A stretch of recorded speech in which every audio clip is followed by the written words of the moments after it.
This is Alice 83. And this is Dr. D. And now we're going to have a very special episode where Dr. D decides the theme or topic of today. So go, what do you want to talk about? Today I'm going to go into a very touchy subject matter. And it's called ethnic propaganda in movies.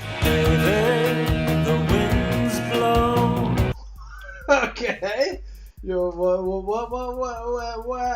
specifically do you infer here? Could you mention some examples, please? Yeah, I see you were pretty surprised by that. Well, I'm actually trying to understand where we're going with this, but fine, yes. Okay, I'm going to... Ethnic propaganda in movies, that what you said? Yeah. Ethnic propaganda in movies. Yeah, I will explain. Yes, you know, when in action movies or any movies in general where the protagonist, that's the hero, right? Yes. Or the good guys. No, not in a protagonist is the main character. Yeah. It doesn't need to be a hero, but fine. Yeah. Where the good guy is a white Western guy, and he's either way he's overseas fighting some foreign bad guys, or some foreign bad guys come to a Western country and does some damage there. Like a terrorist or whatever. Yeah, or not necessarily terrorism, or does some. The villain is not white, but the main hero is white. Yeah. Mm-hmm. And there will be drawn conclusions to it that it is ethnic propaganda, some kind of sort that the Western guys are the good guys, and the non-Western people, they are villainous, they are violent, they are not up to no good. Okay. I'm gonna need a whiskey for that one, so I'm gonna go to the little bar. Yes. And ask for a little whiskey while you continue. Yes. What kind of movies specifically do you think are problematic, as I think people would call it, in that regard? Well, let's take a prime example. Let's take the Rambo movies. The first Rambo movies, the first one, First Blood.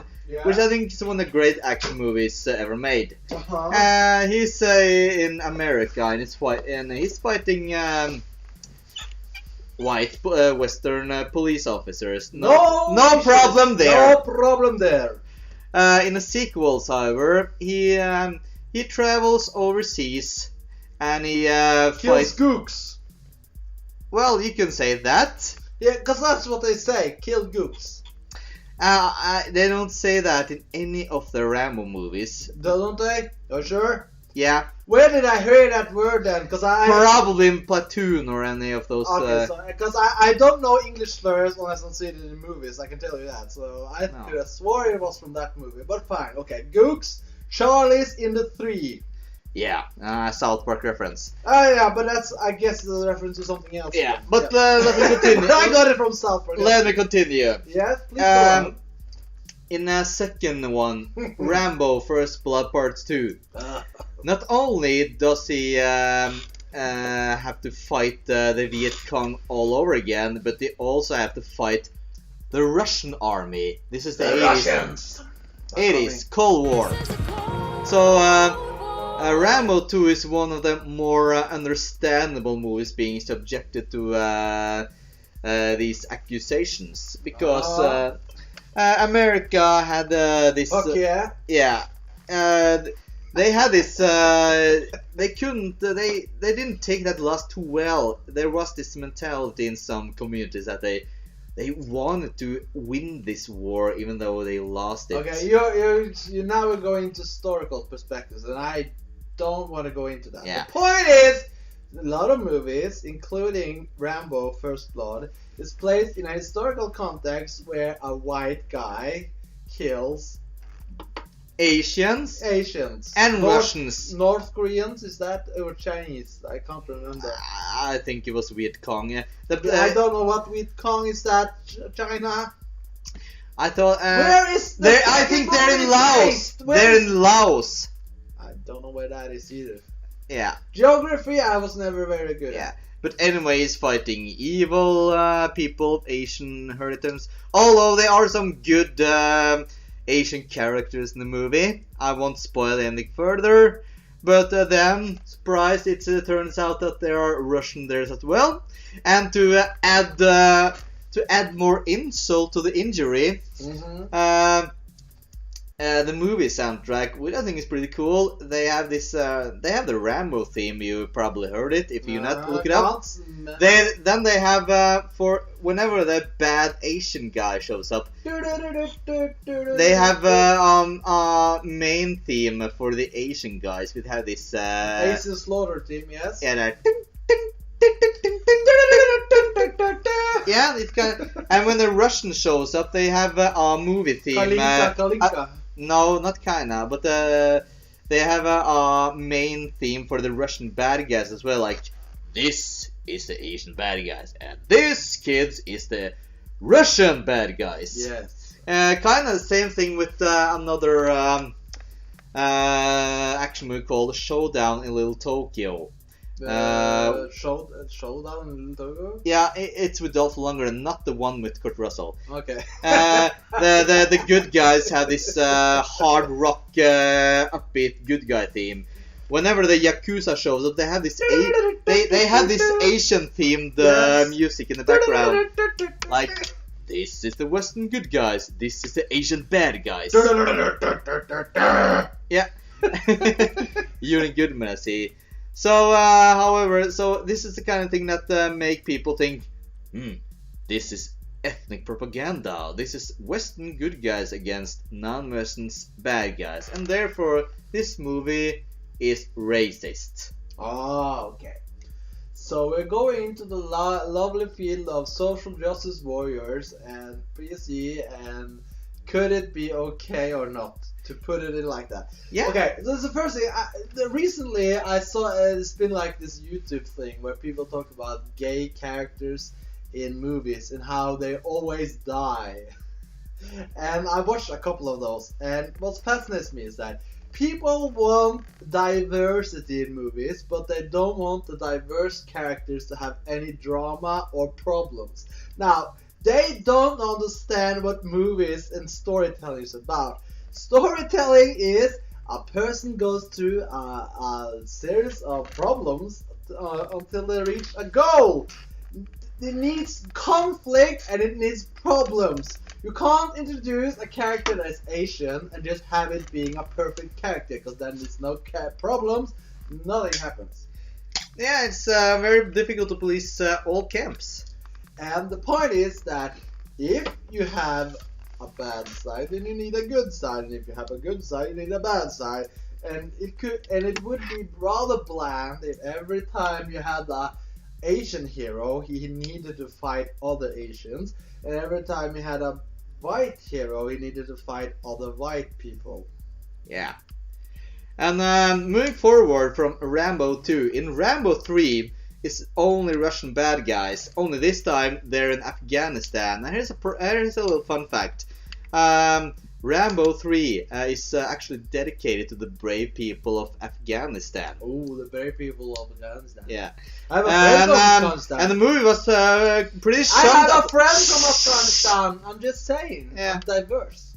Yeah. The movies was shunned upon my critics because this is when USA and Russian decided was about to decide that we didn't want to be at war with each other. We want to be more friends with each other. So this movie came out very bad timing. But then again, ain't all the politic aspect of it bad timing?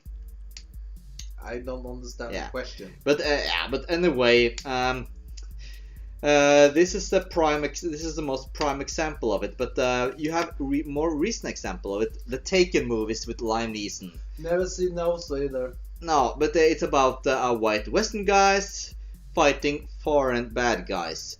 It's not emphasized that these bad guys are non-Western bad guys. Not that much anyway. But a lot of reviewers they draw this connection and they make it the main drawback of the movie that The Western guys are the good guys, and the non-Western ones are just violent and evil, and therefore this movie is racist ethnic propaganda. Yes. Well, I don't care about that. It peels off me like water on a goose. I don't care. Yeah, some people feel like that. Yes, and that's the problem. That is the problem, that some people feel like that. You see, art to me is, I watch a movie that may or may not be racist, right? Yeah? And then I ask the question, how do I feel when I'm watching that movie? For instance, I think the most racist movie historically is Birth of a Nation. But I think we both have seen that movie, Birth of a Nation. Yeah, I remember seeing that at school, but I think I slept to it. Yes, this is a very long, tedious movie, but the point is racist. You got some of the racism, I hope. Yeah? You remember any of the racist things Yeah, that I happened? remember it had KKK in it. Yes, and KKK was the heroes. Ku Klux Klans were the heroes of Yeah. Birth of a Nation. And there was like elements of historical revisionism where black people suddenly get all this power in the United States, and I just asked for a second, did this really happen? Because that's the thing, is like, I'm not very familiar with American history, but I saw a bunch of black people suddenly in Congress, and they had all this power. And I was like, what? Why did they say this happened? I don't remember it like that. Did there be a lot of black people in Congress? I can't remember. And the point is that it didn't happen. It is historical revisionism. To say that when the slaves were freed, then suddenly every black person was very empowered in the United States, which is a lie. And then you have this black people wanting to rape white women, and then the white woman jumps off the cliff and kills herself because she'd rather die than being raped by a black man. Which of course is not racist, it's just strange.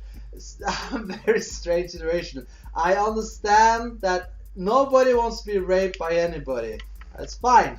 But the point is that in this situation, it was a black man wanting to rape a... Do you remember this scene, or am I talking to myself? Don't remember that. No, because I remember the movie being really boring, and I remember we watched that movie because we need to learn some historical content about the racism because in it movies. was the very first Hollywood-style movie. Yeah. That's why it's important. But the point I remember it's it's boring racist. as shit, and And I it's slept. very racist. But I slept in the room we watched it in. Yes, I remember. But I know it's racist because it has, Maybe Klux Klan is a hero. I should watch it again. But the point is that having you the- may label that movie as racist, and you're probably right. But the point is that art should not be judged by whatever.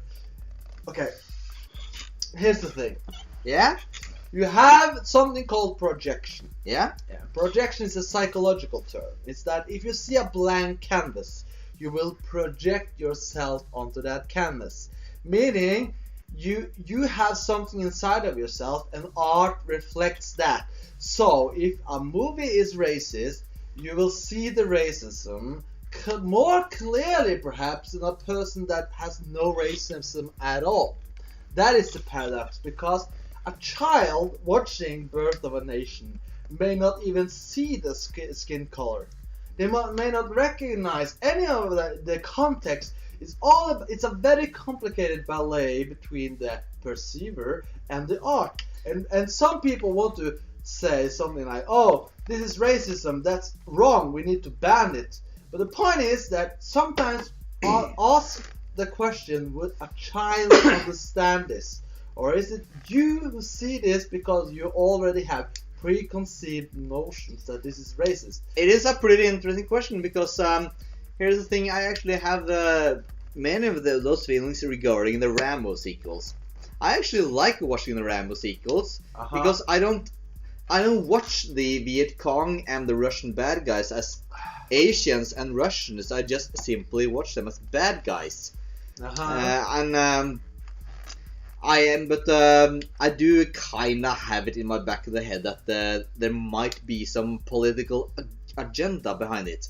And now I don't know because I don't care. The point is that a movie is what the movie is, and you have to remember that there are 4 levels of interpretation: referential, explicit, implicit, and symptomatic. Yeah, And but many people react to those things in a different way. It's not that I'm disputing here. I'm disputing that we are watching art and then thinking that what we are perceiving in the art is the real thing. Like, for instance, now we are watching a music video called TKO by a band, I can't remember the name of it. And you see that guy over there in the tuxedo? Yes. That's a woman! Yeah. Yes, that's a woman! I did not know that was a woman! But let me tell And the you... point is, when I watched that music video and did not know that was a woman, I thought it was a man. Yeah. And the point is, that is what the point is. You must be very careful by labeling something as racist or intolerant or misogynist or any ism at all before you actually know that is the intention. You need to really, really know what you're talking about before you label something as something. Because But are you sure that this is not because you are scared of touching upon that subject? no, I'm Andy. And no, I am not afraid of that. The point is, I think that it destroys art. It destroys art when people are labeling and destroying things and perverting them with their preconceived notions. This is true bigotry. Because you are afraid of censorship? Yes, I'm afraid of censorship, but Yeah. I'm also afraid of people that's another topic appreciating we bring something up for what next it time, are. people. Yes, because it's censorship. That is another topic we bring up later, people. So keep in touch. Yes, but continue. Yeah, the point is that art is art. It's art. And when I see something and I see it as racist, the chance is I'm actually seeing racism because I have racism inside me. That is projection. It's a psychological term. When I see something like this and I see a man, you know, all of the things I thought in that video I'm talking about right now, I thought that is a mangina. You have 2 feminist women and a man who's like supporting them in their feminism bullshit, and then what kind of sick weirdo is it? Like, that guy must be gay and he must be stupid because he's like only supporting these women because he's a mangina. And then I read that he's a woman. You see that's like, oh my gosh, I really keep my mouth shut, shouldn't I? I did not know that. My God, am I a fucking fool? You know, I'm a fucking fool. And that is a problem. People label something and then they are a fool because they don't understand the context of what they are talking about. That's a lot of words I didn't... there's a lot of words you say that. But let me tell you about the most racist movie I have seen. Yes, please. It's called Rules of Engagement with Samuel Jackson from the year 2000. Rules of Engagement. Have you seen that one? I'm not sure. It does sound familiar. But Yeah, well, it's about Samuel Jackson is a military guy. Uh-huh. The movie starts with a flashback to the Vietnam War where he kills some Asian guys. And there is a survivor there who witnessed Samuel Jackson and his guys kills his father. Later in the movie, the movie takes focus on a mission in Arabic country where they have to recover a flag. Yes, you heard me correctly.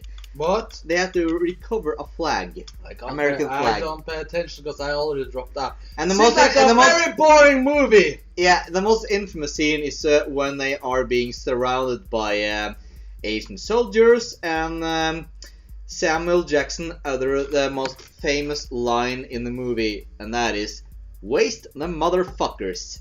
And then you see the American soldiers gun down lots of Asian people, and later in the movie, later after that scene, it's revealed that a lot of children and women got shot by the American soldiers. Lots of children and lots of women. Uh-huh. And then there's a trial, and the trial goes on and on and on. That part is not that interesting. Well, maybe it is, but I felt that... Get on with it! Yeah, but don't interrupt me, please. I'm not. Insert. Yeah. Later on, it is revealed that the reason why the military shot the women and the children is because that the women and children also were wearing firearms and they were also shooting at the American soldiers. So the twist here, the big twist, the big reveal is that, not only are Arabs evil, but also Arab women and children are also evil and murderers. I can't comment on it because I don't think I've seen that movie. But the point is that when I watch for instance, we talk about political correct movies, and the only example, I've seen a lot of movies, Dr. D. I've seen a lot of movies, and the only time I've seen a movie where I thought this was not complete, this was not correct, was when I watched Child's Play 4. And there was this gay character in Child's Play 4. And in that movie, have you seen Child's Play 4? Is that with Bride of Chucky? Yeah? Yeah. In Child's Play 4, everyone who gets killed are a villain. Everyone who gets killed in that movie is a villain. Yeah? Except for this one guy. And he's gay. And I remember that... Is that the one that gets, spoiler, hit by a truck? Yes. And I remember thinking that, wow, that's strange. In this movie universe, everyone who gets killed are evil people, except this one guy who was rather sympathetic. I can't remember the details, but because I only seen it once, it's not that a good movie. But I remember seeing that one scene and thinking, wow, that's not right, is it? Like everyone getting killed are villains, except this one guy who is gay. And that's the only time I can remember watching something and thinking this movie was... something is wrong. That's the only time. Yeah. Ever when I watch a movie. So my question is, the question I keep asking myself, no, not myself, but everybody else, the question I want to ask is, when is it right to... let the question of ethnic propaganda pass, and when is it right to ask that question? Is it a question that can be? I think the solution to that is pretty simple. Stop talking about art in rights and wrongs. That's pretty art impossible. Art is not moral. Art is not. It's not a gateway to reality or morality. It is a gateway to yourself. And if you watch something, like for instance that Child's Play 4 incident, I have to ask the question, why did I watch that movie 20 years ago? I think it can't be that long ago. I saw it rather new, but I can't remember. I still remember that scene. And I have to question why. Why do I remember that scene as that? Why did I react to that way? Instead of saying that movie is homophobic, that movie is racist, that movie is a movie. Yeah, I both agree and disagree with you. I think sometimes we shouldn't draw conclusions to ethic escapism and but sometimes maybe we should acknowledge flaws that might be obvious or something. No. You see, that's the problem. I don't think there is any clear answer to that one. But now it is a clear answer to that one, and that is that art is art, reality is reality. And if a movie portrays black people as this or white people as that, or Asian or women or whatever as that, you are still allowed to question that and say, I don't like that. And that is art. You see that? Yeah, I agree with that. The intention of the movie may be actually to question that. And if it has the right to be thought-provoking. Yes. And it also doesn't need to be correct in some way. Quote-unquote correct. No, I very agree with that. So if I wanted to make it doesn't have to be ethic correct. I told you that I've written a script, right? For a horror movie. Yes. The only people get killed are gay people. That in my movie, that's everyone gets killed are gay people. Is that homophobic? No, it's not homophobic. It is about homophobia. Yes. That is the intention of the movie. And then some narrow-minded, stupid motherfucker is going to, of course, say that it's homophobic to make a slasher movie where the only ones who get killed are gay people. But that's the point of the movie! And you don't get it because you're filled with this narrow-minded, ism-oriented worldview instead of appreciating something for what it is and ask the question, how do I feel watching a 1.5 movie where white guys kill black people or white guys kill Asian people? But here's one of my bigger questions. Here's one of my bigger questions. The main reason why the subject ethnic propaganda is brought upon during regarding movies or other kinds of art is this one question, and this is something we should talk about during our censorship video when we talk about, and that is that a lot of people fear that ideas are being implanted in the audience's head. For example, that some ethnicities are less worse or more dangerous than others. And for example, when a Western good guy kills a lot of non-Western bad guys, some people fear that there will be some conscious messages that Subliminal message. Subliminal message. Yes, that it is the right thing to do. And that is a question that how should we approach that question, and how should we approach this subject? That's one of the reasons why I am against censorship, but I'm for age restrictions of games and stuff. Because when you reach a certain age in your life, you know that some things are real, some things are not. And the thing is, let's say every movie in this world right now tells a story where women are horrible creatures, right? If that was true, if Anita Sarkeesian was true in that regard, then those movies should not be banned, but then Anita Sarkeesian or whoever should then take the responsibility of pointing out the flaws. A movie may be racist, it may be misogynistic, it may be homophobic, it may be everything you may label it as. But the point is that still it is a piece of art. And art is not truth. And art is not moral. Art is art, and you as a perceiver should project and reflect. Yeah, I agree that art should not be seen as something as a representation of truth. And that is something I think everybody should keep in mind. Also, I think that people, all of us, especially you, Andy, to remember that the freedom of speech, they work both ways. We have the freedom to express everything we want, but the critics also have the freedom to criticize whatever they want. Yes, you know, I totally agree with you. You see, that means I don't approve of censorship or banning things just because some people don't trust our judgment.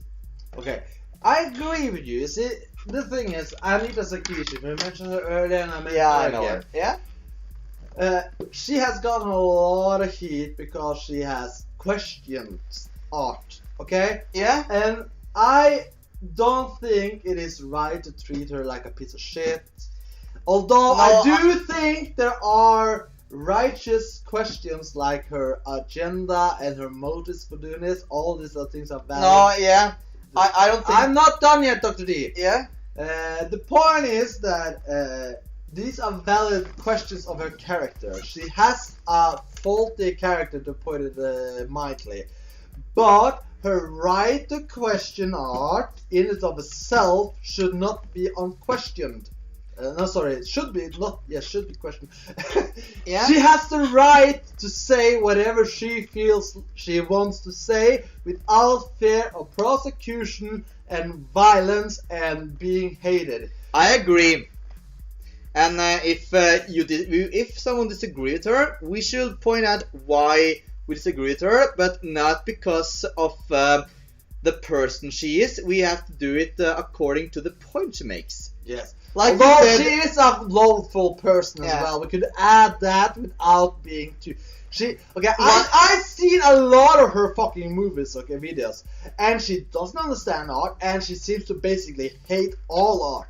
All art is horrible to her. I've seen like almost. I think I've seen every single video she's made, and everyone is about faults. How bad things are. She never ever, almost never ever mentions a series or a movie or a game or anything she likes. It's all about the faults. Everywhere faults.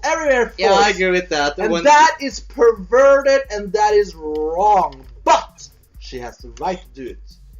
But I still do fear her because she has a lot of power now. She has a lot of influence. And I don't like that. I fear her because she's getting too powerful and she doesn't have the mind or feelings, the adult feelings to deal with the power she's getting. And I fear it may actually stunt us in the future if she gets what she wants. And if you fear that, you should talk about her arguments. Remember that. Also, the audience. She's getting getting powerful. Yeah, I know that. And also the audience. If you like us, if you disagree with your views, debate her opinions. Don't harass her, okay? You're not doing anything good about it, Unless okay? it's artistically harassment. Because like the game Beat Anita Sarkeesian, that's art. Okay, that is art! I never heard about And it. it's a game that was put out where you could punch her face or something and she got bruised. The point is that it was rather tasteless. And I didn't play it, and I wouldn't have played it even if I got the chance. But the point is that it's art nonetheless. I'm going to quote a friend of mine once said, "Don't shoot the messenger, shoot yourself." Remember that one? I did not say that. Are you sure? Maybe. Perhaps I was wrong. The point is that I think it's a good time to end it because we need to get out of town and party and see if we can get some women and party. We need to get out. All right, let's wrap it up. So, what do you audience think? Did we nitpick too much? Do you think we sugarcoated too much? Do you think we're sidetracking too much? Leave a comment below. Thank you very much. Rate, subscribe, and comment. Bye. See you next time. Dr. D and me talk about movies and TV.